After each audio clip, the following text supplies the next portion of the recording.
And Senator Mike Braun of Indiana joins us now from Capitol Hill. Senator Braun, always a pleasure to have you. You know, House Democrats just released another coronavirus stimulus bill. It comes in with a $3 trillion price tag. I know it will not pass as is. So is this just an opening bid? Same thing they did back in late March when we tried to get that bipartisan package out the door. It was amazing to me. I was on one of the task forces on small business, and I've not seen that kind of cooperation since I've been here. And then Speaker Pelosi strolled into town, and that same request for extraneous items delayed that for 3 days. So it didn't work then.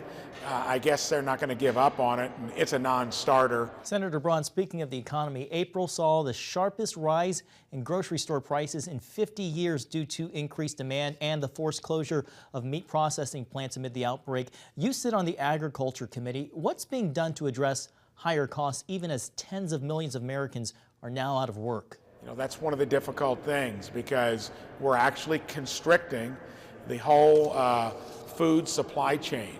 And if it wasn't due to the fact that it's so efficient and resilient, you know, up to this point, it would even be worse. That is just the tip of the iceberg, because in the first 2 to 3 months since we had such a healthy economy, even small businesses probably had the best cash reserves they've ever had. Not many of them had lines of credit. Many live out of their businesses for a livelihood. Agriculture was the only weak sector in the economy due to oversupply, high input prices. We'll see a cascade of issues showing up now with bankruptcies. That'll be something worse than what we had in 08 or 09 if we don't smartly restart and take a different point of view from here forward to where we do two things at once. Don't backslide on what we've learned about the disease.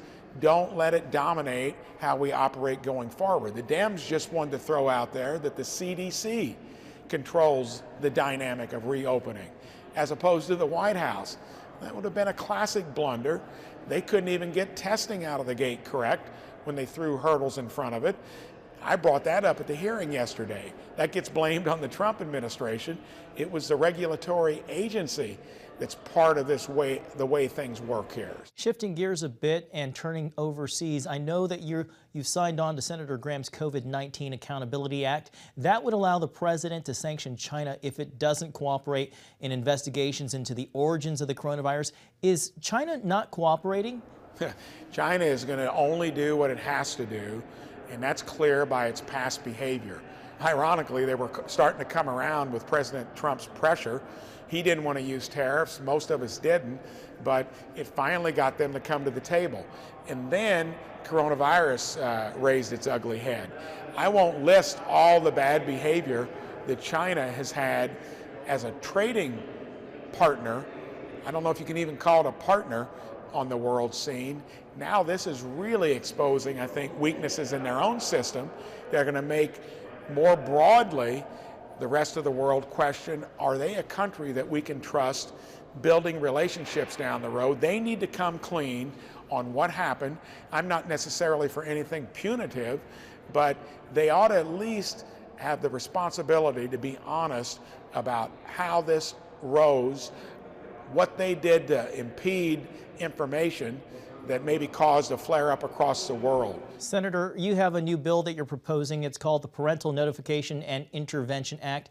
Can you tell us what it would do, and talk to us about your efforts to secure pro-life protections during the search for coronavirus treatments? Here, something as simple as giving parental notification so that you do not, as is possible in many states currently, make maybe a decision you'll regret for the rest of your life. Why wouldn't you want the people that brought you into the world, probably in almost all cases, your best advisors, in on that decision? So this is simply to put a framework in place. Sadly, since the current kind of benchmark was the Born Alive bill that couldn't get across the finish line, this probably won't make it either. But that doesn't mean that we don't keep bringing it up. I wish the Supreme Court would weigh in now that we should have a court majority that would help us fix some of the things that are wrong about abortion law to begin with. Well, glad you were able to enjoy a little bit of your time away from the Senate here in Washington. Senator Braun, it is always a treat to have you. Thanks for being with us today. You're welcome.